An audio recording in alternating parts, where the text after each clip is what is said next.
Here's the life of a streamer. Eventually, like I need to, you know, cash out all my LBC and just buy a decent desktop computer with like rad specs and get Yeah. everything going. But just we got to pump the token too, which is the topic of today's conversation, right? We're going to talk Okay. about how you you're going to tell us all why we should buy the LBC token, how to do Oh so, man. and Yeah. what guarantees that gives us. Um, of course, I know. I know yeah, you're trolling. yeah, it's fun. It's fun to do. Yeah. Don't have to tell me. Yeah. Oh yeah. Yeah. Of course. The troll in chief and stuff. All right. I'll wait till you had a couple of people on at least the YouTubes. Um, and let me open up the Odysee one. Do you have anything? It's funny how like it says we have 3 on Odysee, which is nice. It's funny how like the Odysee view counts are kind of like all over the place. Like sometimes I have like half like my audience or maybe like 20, 30 people even on Odysee sometimes. And then other times it's like 1 or 2. It's kind of, Yeah. you know, yeah. Well, I mean, you share the Odysee link. I mean, if you can't bring in your own faithful, then, I don't know what's going to work. But yeah, so we currently have like way more people on Odysee than anywhere else. This is a good time to just run the intro and we'll just jump into life.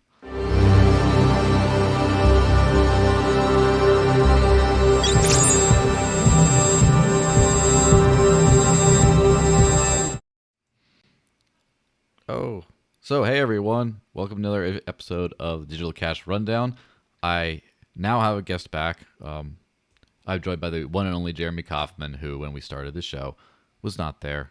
He was reaching for something, probably hydration. It's okay, I won't hold it against you. How's it going, man? It's great to be here with you as always. Yeah, fantastic. Well, I mean, you're quite the busy man for good reasons and maybe some like dubious reasons, but not your fault. So, yeah.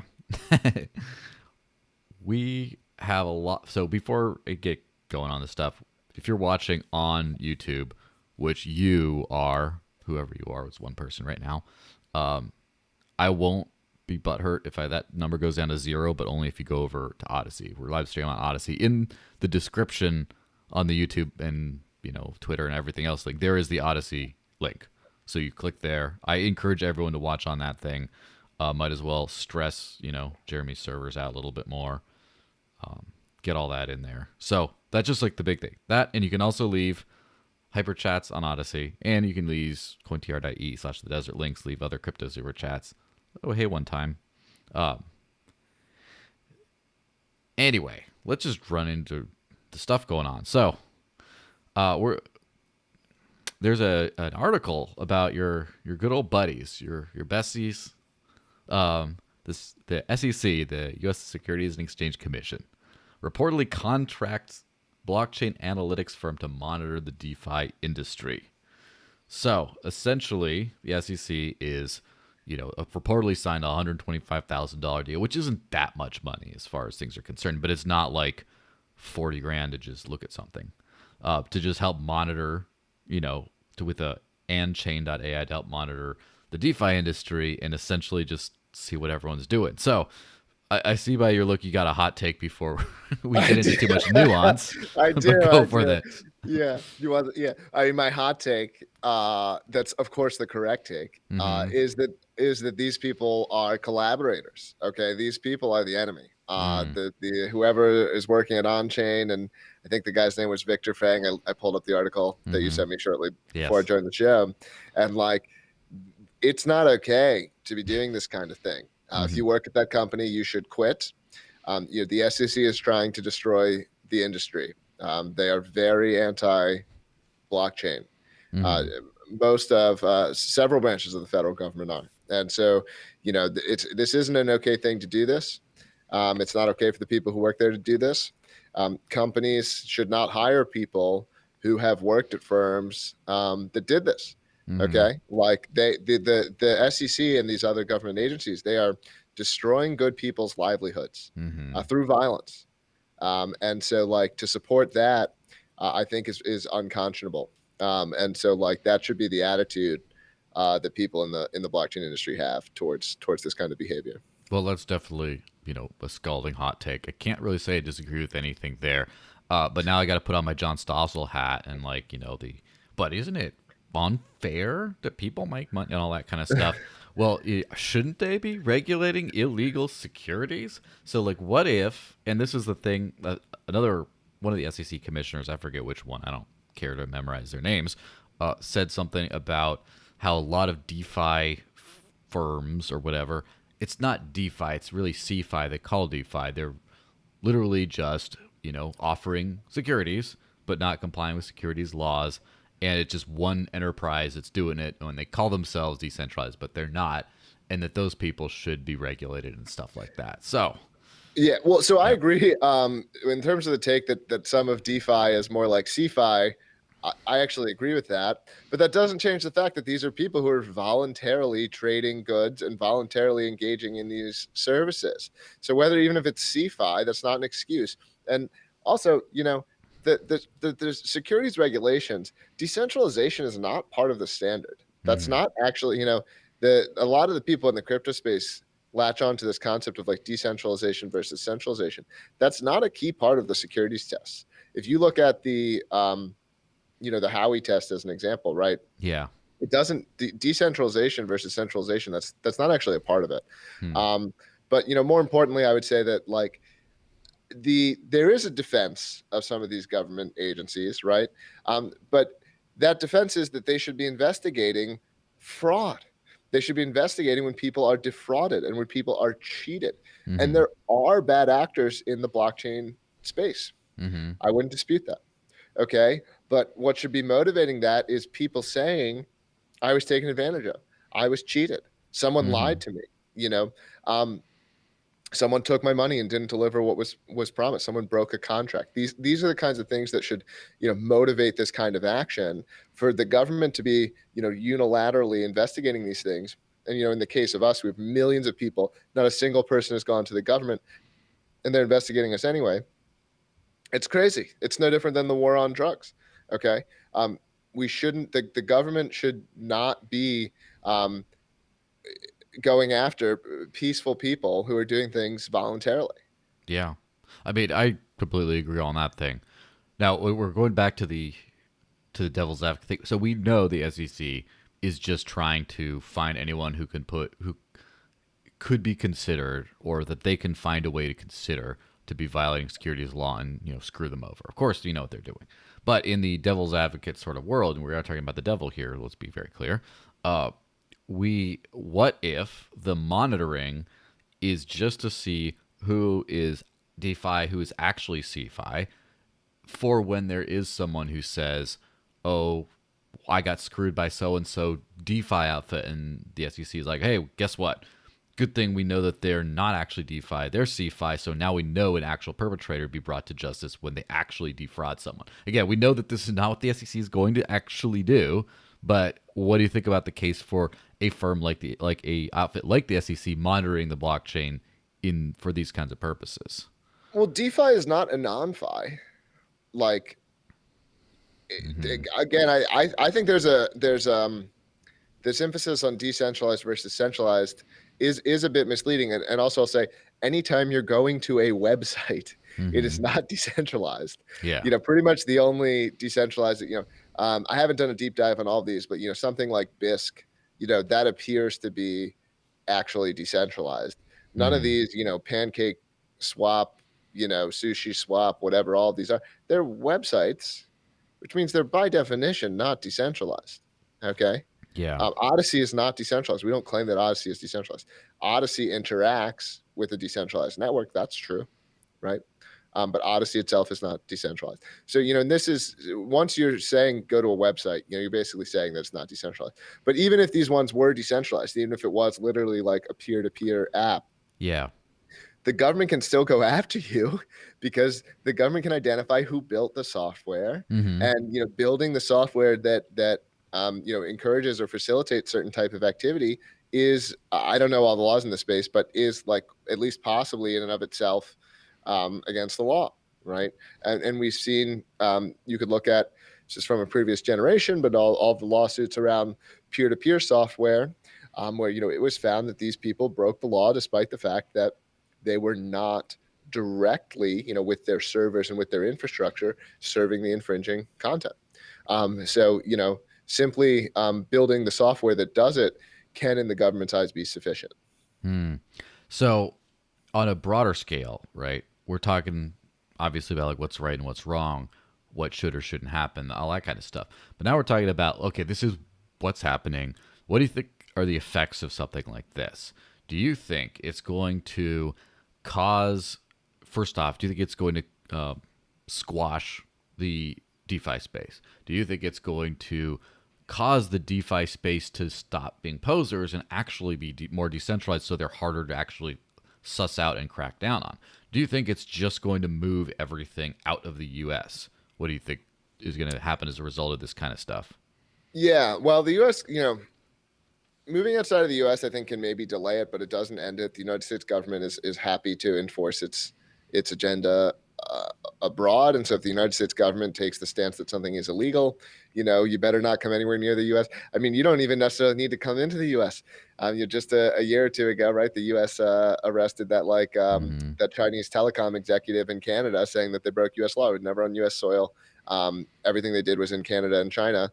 And they said, you've broken the U.S. law, and they apprehended him in a Canadian airport, or maybe it was even a woman. But anyway, so like even that, I'm not sure is sufficient. I will say that like generally, what is that? It's like one of Taleb's rules. I guess it's like just the general principle of anti-fragility, that like things that don't destroy something are going to make it stronger a lot of the time. So even if some of this stuff sets it back, if the response from the industry is to evolve the way that they do things, then ultimately the resulting thing will be stronger and more resilient to disruption. And the more that it does force things onto designs that are sort of more authentically decentralized. And I will also say that like decentralization versus centralization is a continuum.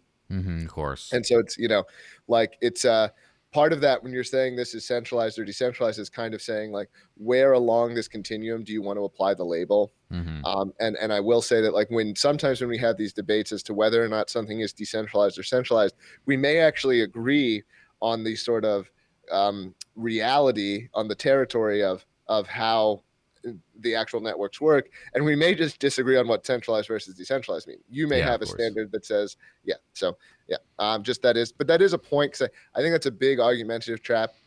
If something is or is not X, and what we're not actually disagreeing on reality, we're just disagreeing on like how those labels are applied. Yeah, for sure. Yeah, specifically with like the decentralized thing, I don't think there is a single thing that's entirely decentralized in the entire world, really, like fully.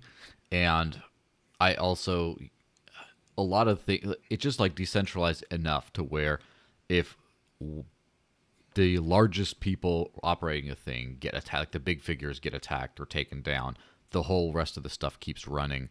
Is kind of like where I guess would draw the line type of a thing. Like for example, if Library Inc. got shut down or whatever, and then obviously Odysee would go down, but people would still be running Odysee on clients and stuff, and that would be, I mean, they'd be running library on the actual desktop client, and it would still be doing videos, it'd still be like functioning kind of. So I would consider that to be a decentralized network at that point, wouldn't you? Yes. Yeah. Yes. I think to me we're certainly over the line, and I think we'd be over the line for just about anyone's standard. Yeah. Well, I mean, that's for sure. And I have to say, like, as much as like crap as I've given Bitcoin over the years for being, in the pocket of Chinese miners kind of thing, after the whole mining debacle thing, and then most of the hash rate just got taken out because of China, it still works. I mean, I don't know if you call what it did before working, but you know what I'm saying? And it still did the thing it was doing before. And so, yeah, I guess you could call that semi-decentralized at least, right? Yeah, the service that Bitcoin provides is very resilient, and I actually think by pretty much any standard, I think Bitcoin is very decentralized. I mean, I guess if you're going to attack like maybe the way that like development happened or something, but even there, the fact that probably no network has seen more forks from third parties who want to. Well, third parties. Everyone's a third party. Well, I don't know. I don't actually. I should Well, understand this fourth better. parties. Yeah, for well, because right. Well, someone's got the keys to the Bitcoin Core code base that's generally regarded as the code base. And Yeah. so to some extent, like they are something like a first party. Like I agree that it's true that no one has to listen to them, right? So if they try to commit something or try to push a change that people don't like, people aren't locked into it. Hmm. But there is a different status between whatever party, and I don't know if that's Blockstream or who exactly it is, but whatever Hmm. party controls the main repos that are identified as, hey, this is actually Bitcoin Core, you know, they have some additional status. Yeah. And of course, there's structural decentralization versus practical. So, for example, Litecoin is structurally decentralized, I guess. But then what can be done with Litecoin without Charlie Lee's, gold stamp of approval? Like what happens to the coin if he disappears? Oh, that's a little more, a little trickier. Yeah, Litecoin is one of the more confusing products to me. Yeah. Um, I don't know, like what. I don't see anyone actually using it. I don't really understand why anyone cares about it. I don't understand what it's doing. That's interesting, you know. Yeah, I mean, it's like Dogecoin minus the memes, sort of, Yeah, which is right, I don't know. I could right. But the meme is all that Dogecoin has, right? And actually, yeah. at least in Dogecoin, like there's an argument that they're saying, hey, actually, continual inflation is good, right? Hmm. There is a logical defense of that stance, Hmm. and so there is at least, hey, Dogecoin is saying, hey, we're like Bitcoin, but we are going to continue to inflate because we actually think that's a desirable property of a cryptocurrency. Yeah, I mean, you know, we could go into that all day, and obviously I could dump on Litecoin all day. I really like to do that, but let's move on to Cuba, right? Yeah. Cuba, the bastion of liberty, is set to recognize and regulate cryptocurrency. Essentially, they're going to come up with a regulatory framework for cryptocurrencies being used for payments and things like that, and distribute licenses and stuff like that. And yeah, basically, I don't know. Take your hot take first. Well, it wouldn't be Cuba without licenses. I don't. I think. So it gets into the specifics. Are they really trying to accept it, or is this actually a scheme to, subvert it or hurt it? I'm not claiming that it is.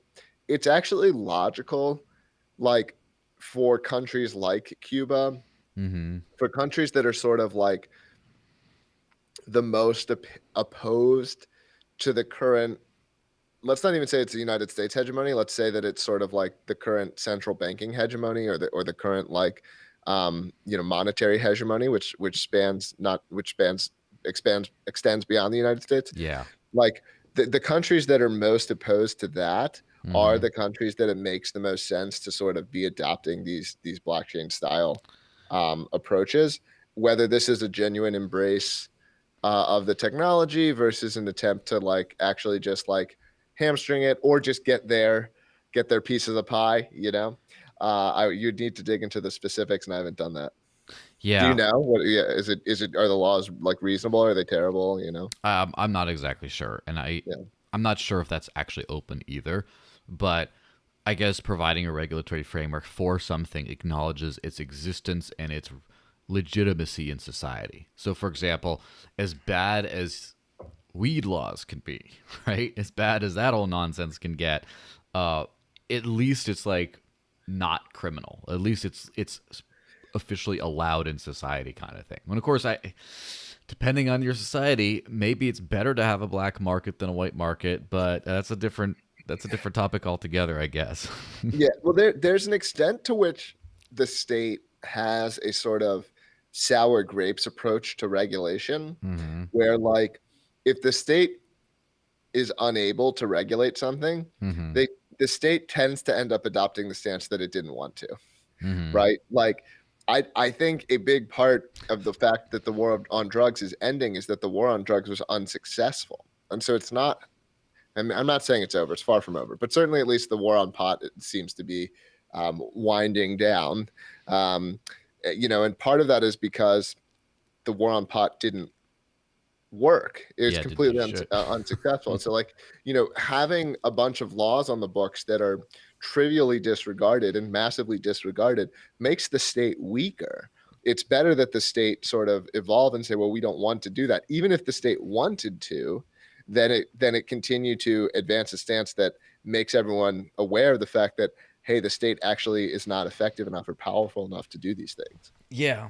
So one could say then the state is like any other actor in a free market system.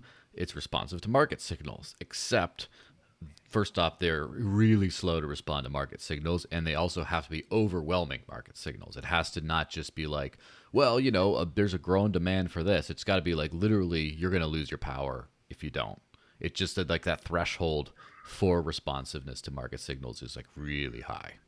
Yeah. And I will say this is also why I'm somewhat optimistic about cryptocurrency in the United Mm-hmm. States generally, is that, like, I think that some people who are critical of government make a epistemic mistake of, like, regarding the state as this, like, coherent entity that is Mm-hmm. um going to advance the objectives of the state.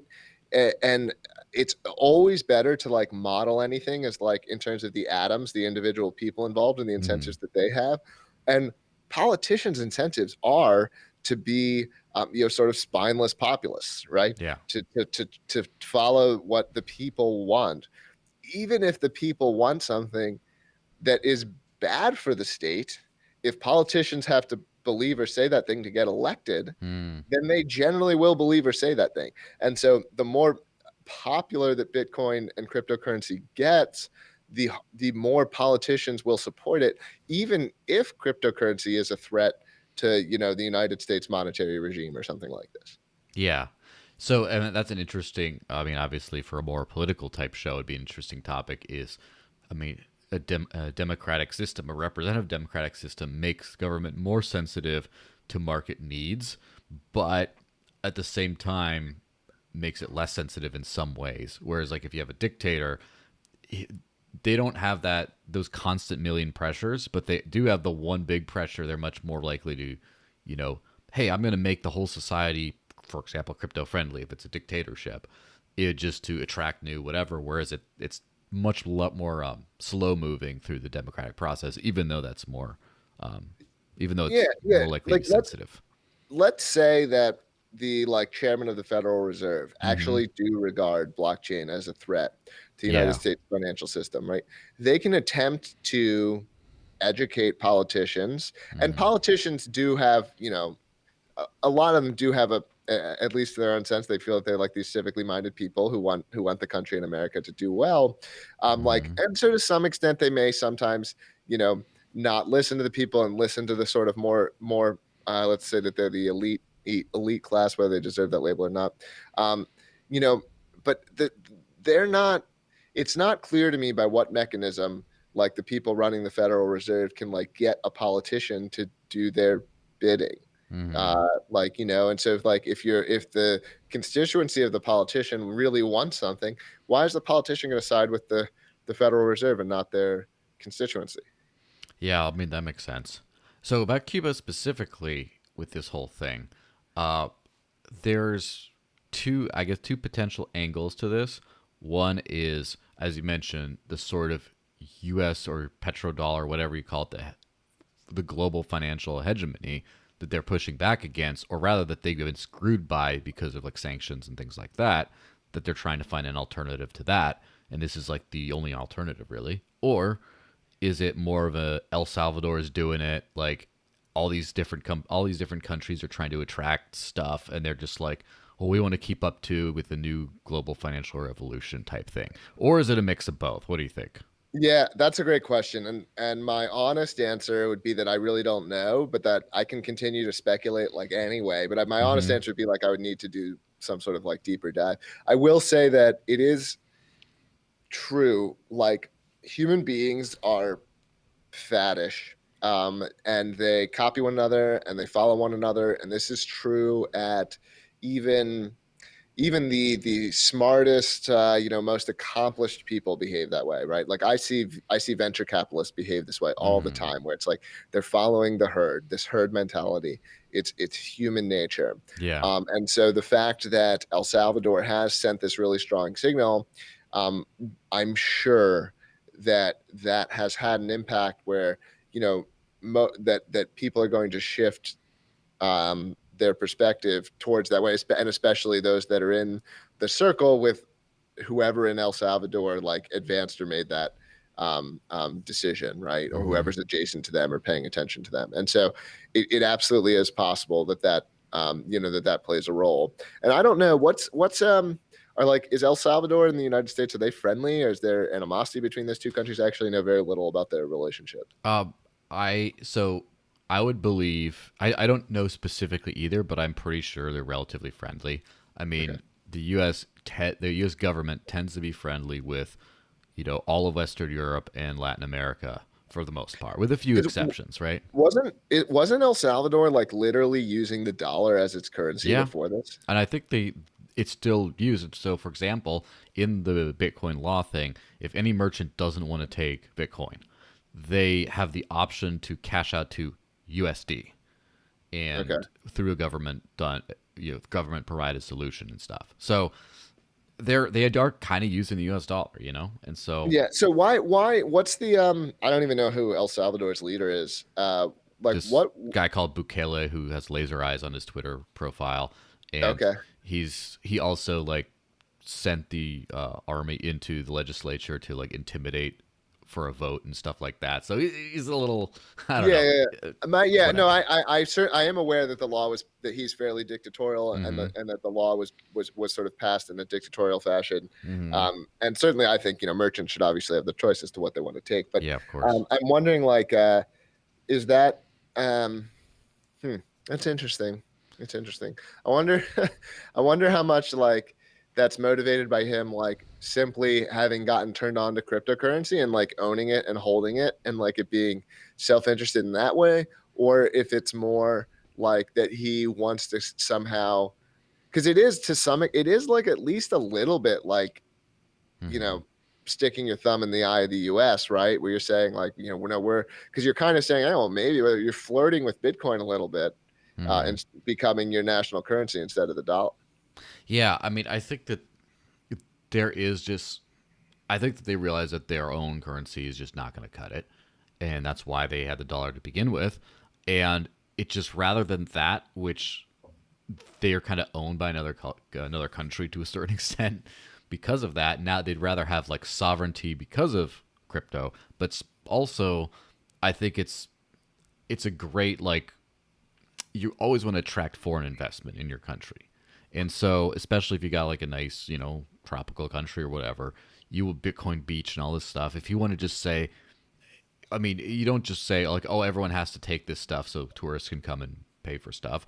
But also, if you just say, like, oh, we're going full in with this, laser eyes, we're airdropping Bitcoin to every citizen, all this kind of stuff. Oh, and we're using like volcanoes to power mining farms and all. Like, a lot of this stuff is getting a little bit like out there, but it's very like signaling to crypto is a big industry. It's going to be the big industry at least. Come here and build your business here and give us all this tax revenue because we're going to have a favorable tax structure around there. Build up our country. Thank you. It seems pretty, especially like it's a teeny country. I mean, it's like a few million people. Like Yeah, it's like Maine, Vermont, New Hampshire, and like a little teeny bit of mass maybe. that makes sense from a signaling perspective. Yeah, just like get in foreign investment.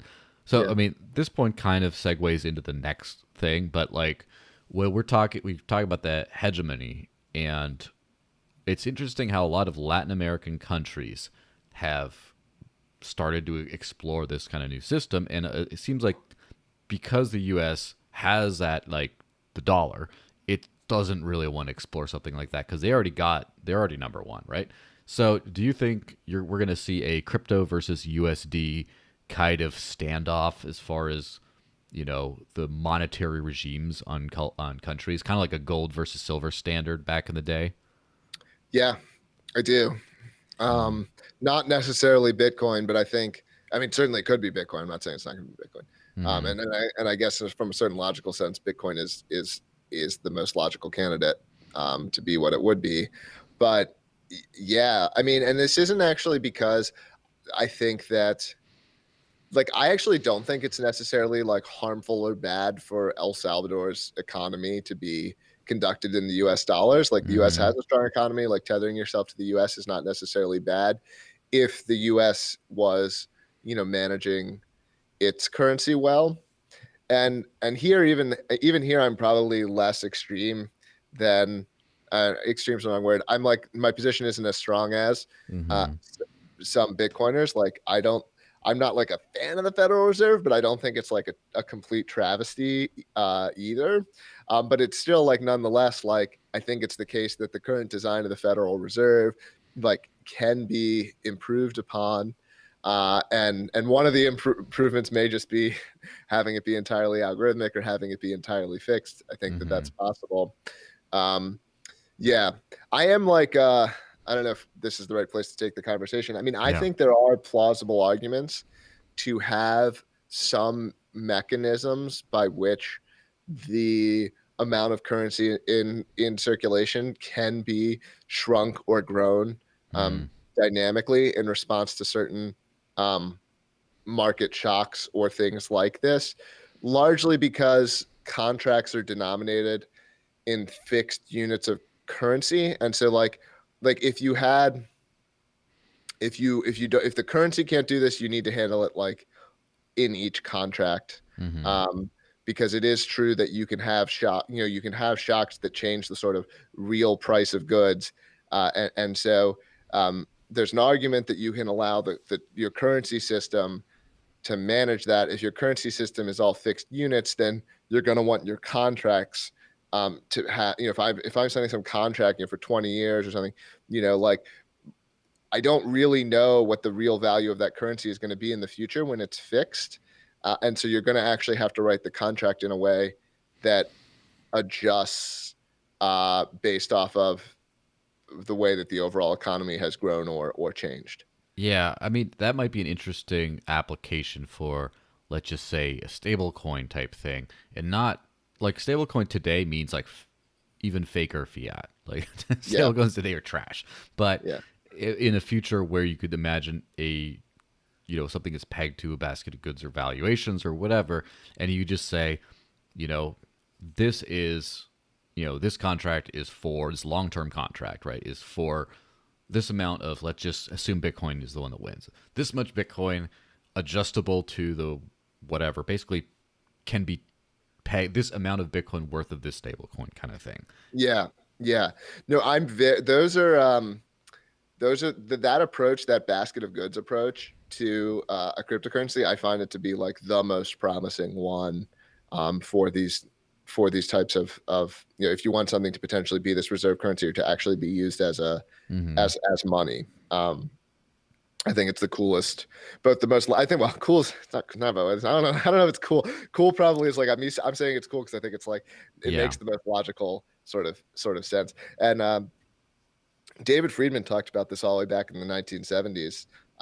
He's a great economist, and he talked about what a free market for currency would look like, and this was well before blockchain. And he basically said, exactly this, that in a free market for currency, you would see Mm-hmm. currencies coupled with commodities, and you would likely see currencies that go across a wide variety of currencies. So you can have one unit of this currency that corresponds to some amount of gold and some amount of silver and some amount of computer chips and some amount of corn and all of these things, and that it's actually a coupon for all of these things, and you can use that as a money. Yeah. And also, as far as like, if it's something like a Bitcoin or whatever, uh, it's pretty, people want all their money in it because it's, again, in the future, not currently, but like a stable store of value, and because people know it's not being tampered with, the value of the supply and things like that, so they're going to use that and they're going to price goods and services in it. And like, if the price fluctuates in the course of a day, I don't think a lot of people are going to reprice their goods. If it's the unit of count, people are probably going to reprice their goods and services in it. In that, it only matters over a longer period of time. It's just that when you have these I guess, longer term contracts. Because like, what happens if the price of Bitcoin doubles? I mean, and your salary is denominated in Bitcoin. You might have like a Yeah. renegotiation a little bit, and then that's kind of like that's fine. It's no big deal. It's just that if you have like some locked in long term contract that's just all of a sudden you're like doing really well or doing really not well, you Eh, would probably want to put in some other stabilizing factors. You know? Precisely, right? Like we're happy to pay people in Bitcoin. We're not going Mm-hmm. to denominate your contract in Bitcoin because if the price of Bitcoin goes way up, we're paying you too much. And the price of Bitcoin falls, guess what? You're going to either quit or you're going to want to renegotiate your contract. You're not going to continue working for 1/5, the amount of money.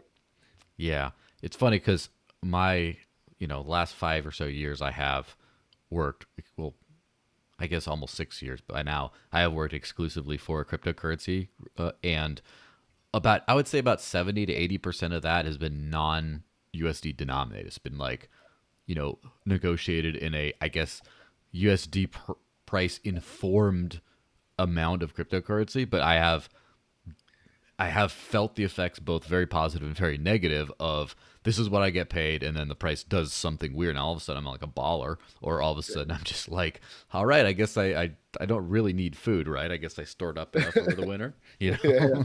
yeah. And but and that's very interesting. Were those ever like multi-year contracts? No, there were multi-month contracts, but I'm Yeah, pretty sure we managed to always adjust every quarter. yeah, So, yeah. but Right. that's also because the valuations of cryptos change incredibly, like 10 or 20% fluctuation in the course of a day. I mean, even for Bitcoin, the big daddy can happen, even though that's a little rare. But like of any Yeah, other smaller market cap coin, it's like in a single day, 20%. You kidding? Of course. So yeah. it's just that over time, it'll be the quarterly might be a yearly thing. Like every year, you Right. renegotiate your salary based on whatever. And of course, like as the currency does get used Mm-hmm. for more real world transactions, like if somehow you flip this switch and all of a sudden the world economy was being conducted denominated in Bitcoin, you wouldn't see Mm-hmm. swings, right? You Well, wouldn't see not you that would big, see, if at yeah, least. yeah. Well, you'd see very, I mean, they'd be almost imperceptible. Like, I think you'd struggle to get 1% absent some like huge shock where Mm-hmm. people are actually changing their time horizon and their time preference. Yeah, of course. Because it's like, there's no money. There's no everything's being transacted in Bitcoin. Where's the excess money to like if the whole currency if the whole world was sharing one currency, it was all the only speculation in the currency itself would be basically pr- bets over the time horizon where you're saying that like in the future, I think it's an estimate of future productivity in Mm-hmm. the direction that it's going. That'd be the only bet that you could take, and any amount of money that people would even have to take those kinds of bets would be dwarfed, by the overall volume of transactions that are happening. Yeah, well, that's for sure. Now, so sort of rolling it back a little bit to the global financial hegemony topic thing about it seems like there's a lot of countries are going to want to create like a competing standard, or they're going to be on the crypto standard as opposed to the Federal Reserve. And one thing that's a little bit in the opposite of that seems to be China. So I mean, obviously, this is not a high level geopolitical kind of a take, but it seems like, I mean, the U.S. is the hegemon currently, and if there was a counter, if there was the resistance, as it were, it's probably China.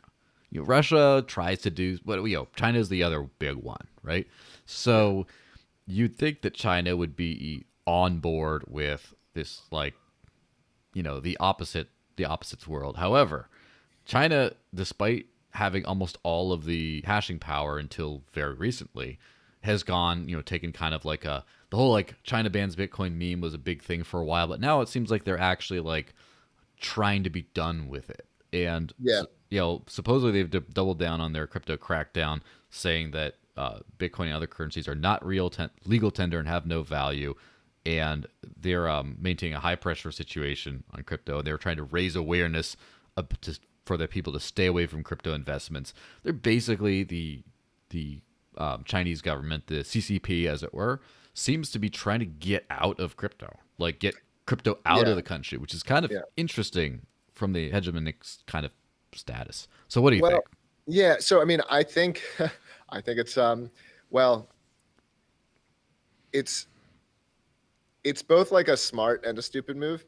It's a stupid move because I don't think it will work. I don't have the best understanding of exactly how much control China has over the internet and its citizens. I gather it's substantially more than the United Oh States, yeah. but to like what degree, um, like is it like if it were feasible for China to actually eradicate cryptocurrency, it would probably be smart. Hmm. Like because the Chinese government, like that, it's a uniparty and it's predicated on control. So anything that's disruptive to it doesn't make sense to, allow or tolerate. And China is vying with the United States. It doesn't need to make this more radical move of embracing blockchain. You're way more, I think, you're way more likely to see a sort of like down the ranks country to make the Hmm. kind of play of saying we're going to embrace blockchain. But I don't think it makes sense for China to be that country. China is very authoritarian, and so the idea that there would be a form of digital money that citizens can use to transact freely with, it makes sense to me that China doesn't like that. And given how my understanding, and I will say, like, I'm generally like pretty ignorant of China, so if I say something that's like grossly wrong, I apologize. You're But going to have to apologize alongside John Cena in Mandarin. that you'll never see. The but it's like if they're um, their payment systems and so on are like pretty strongly controlled by the government. So the idea of this like anonymous digital money or more freely moving, even if digital money, that's intimidating. That's scary. That's disruptive to them. That's what their government is very good at rooting things like that out and stopping it. Um, and so it makes sense from that view for them to be targeting cryptocurrency. Now, the only reason it doesn't make sense is that kind of sour grapes Hmm. uh, state perspective, where it's like if the state can't actually achieve something, it's a mistake for the state to attempt to achieve it because in failing, it showcases the state's weakness, right?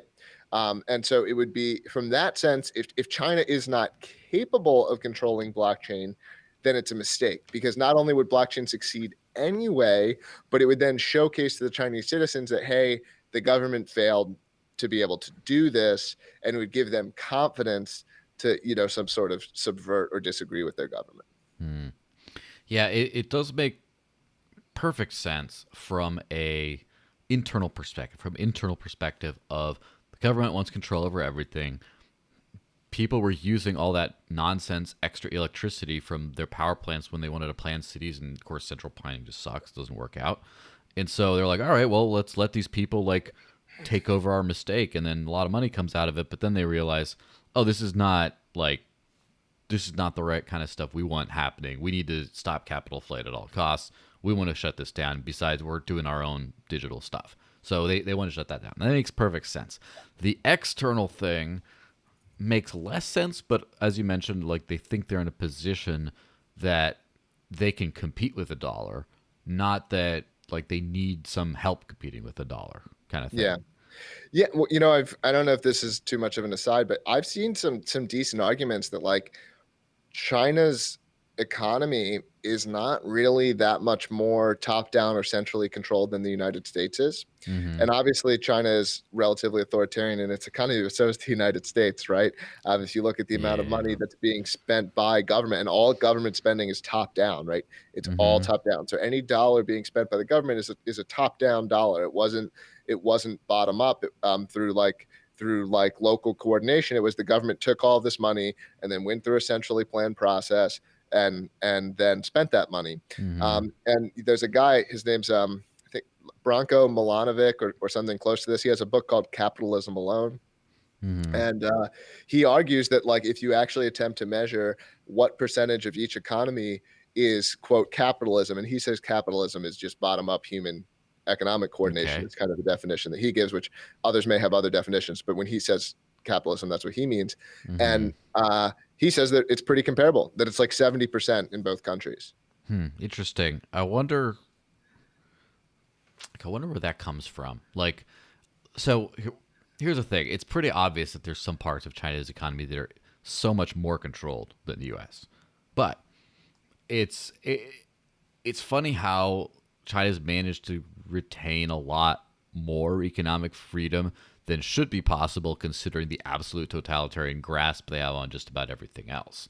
So that's always kind of a fascinating sort of a thing. Yeah. Now the other thing though is I wonder how good our information sources are on exactly how free China is, as far as their economy, as far as their actual economic output. Like I remember here Yeonmi Park doubting their official economic stats that they put out about all that kind of stuff. And of course, I doubt all the official numbers, but Yeah. like especially like I think I trust China's official numbers more than North Korea's, but not Yeah, substantially. yeah, totally, totally. And I'm not going to go to bat too hard for his analysis. I'm not smart enough. And this was I'm a big fan of the podcast Econ Talk, and so Hmm. this is just from catching an episode of Econ Talk where he was on. I haven't even read his book, but I just thought it was an interesting kind of idea, interesting argument. And I mean, I think though, look again, they're not dumb. It's a mistake to think that they're dumb. And I one of the actually most common, Hmm. I don't know if it's most common, a mistake that I think people make frequently is they think that people who share their inclinations are intelligent and people who have different inclinations are dumb. And I think that It's a usually better the world, opposite. well, a better world separate intelligence and inclinations. There can be people who are very intelligent who have the Hmm. complete opposite of inclinations to you. If you're libertarian minded, independent, free, personal choice kind of, there are people who are just as smart as you, who are authoritarian minded, who say everything should be, driven by authority, and it's all about the community. It's not about the individual, and whatever the opposite of your inclinations are, right? Inclinations and intelligence are like generally separate phenomenon, Hmm. in my opinion. And so there are very intelligent people in China, and they have a desire for a certain amount of control over their society. They think their society works better when people have to live in a certain amount of what they would use a word like harmony or something, where there's certain like similarities and certain things are forced and certain bad individualistic selfish choices are not allowed. Hmm. But they're still smart enough to recognize that, hey, capitalism works and people need a self incentive. People need that incentive to create things and to make things and to work a 70-hour week and whatever it is, to pour their heart into something. They need to take The risks, right? system needs And to be gamified to a certain yeah, extent. right, right. And so I think China used to be much more basically communist, or economically authoritarian than it used to be. Hmm. And the people there said, hey, we want to retain this authority in a lot of capacities, but we're actually better off letting the economy be a bit freer so long as we can retain certain authority over it. Yeah, well, that's true, and I almost wonder if they would embrace crypto someday once it becomes kind of economically necessary. Again, not assuming it will in any near future, but in maybe a midterm future when a lot of the world just doesn't want meddled with currencies. They might just say like, well, we're gonna do this, but we're gonna have certain regulations with this that we're gonna have like super hardcore blockchain analytics stuff. We're gonna like ban use of self-hosted wallets, just like the Yeah, U.S. is trying to do now. Like it might just be one of those things where they come full circle, but they I think they felt like they were losing control and they had to get it back I think more. you're exactly, yeah. Yeah. No, I think you're exactly right. And I think that it's not that they're like, it's about the control of the economic transactions. So if they could control the software layer, right? So you could only use, official wallets, and Hmm. and they could see what you were doing, that kind of thing, they'd be fine with it. Yeah. Well, it seems like a pretty good time to start wrapping this thing up. Anything awesome and exciting you have going on other than just fighting for freedom as usual? Anything else you want to shout out in a yeah. Uh, let's see. I don't know. Odyssee's been continuing to blow up. Numbers are like higher almost every day and every week, and that definitely feels very good. Hopefully, going to finally get to court in the near future, and looking to really finally be reaching that moment. I'm going out to Budapest in a Mm. couple of weeks to this conference called Brain Bar. Okay. So I'll be honest, I'm a little nervous about traveling internationally because leaving New Hampshire was hard enough for me. But Here, but here. it should be fun. It's like it seems like a good crowd of people. And I'm going to be trying to meet some crypto people while I'm out Mm-hmm. there. I'm probably going to try to stop in the UK as well because there's an announcement there coming out soon. I can't tell you, but there is a big fun announcement for library that's related to the UK in the near future. Interesting. And so I'm hoping to stop over there as well. And so I don't know if anyone's listening and it will be at Brain Bar or be in Hungary or is in the UK in September. You Mm-hmm. can give me a connect me to people, and I'd be interested in meeting blockchain and cryptocurrency people out there. Yeah. Well, fantastic. Well, I'll. Do you want to recommend people follow you on Twitter, or is that just sort of like? No, that people can follow me on Twitter. It's my full name, Jeremy Kauffman. And you should follow Odysee team and library as well. Yeah, and I do like. I kind of do like the clarity, the personal clarity of like a lot of people have these like illusions about like what they do in life, like what it matters or whatever. But I definitely like what is in your bio where it says building us out of our modern dystopia, which honestly should kind of it's a very succinct encapsulation of what we where we all are or going to and what we all should be doing with our time if we can. So, yeah. Yeah, right Cheers. on. You're doing it too. So Yeah, kudos cool. to you. Well, cheers to that.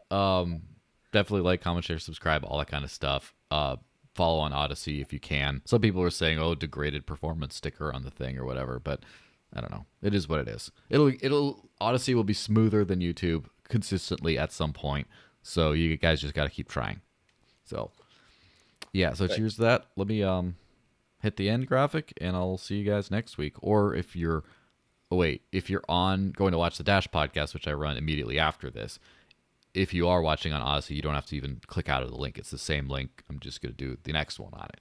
So if you're on YouTube, you'll have to actually like wait for a YouTube video pop up because YouTube sucks. But whatever. All right. Bye bye, guys. Bye.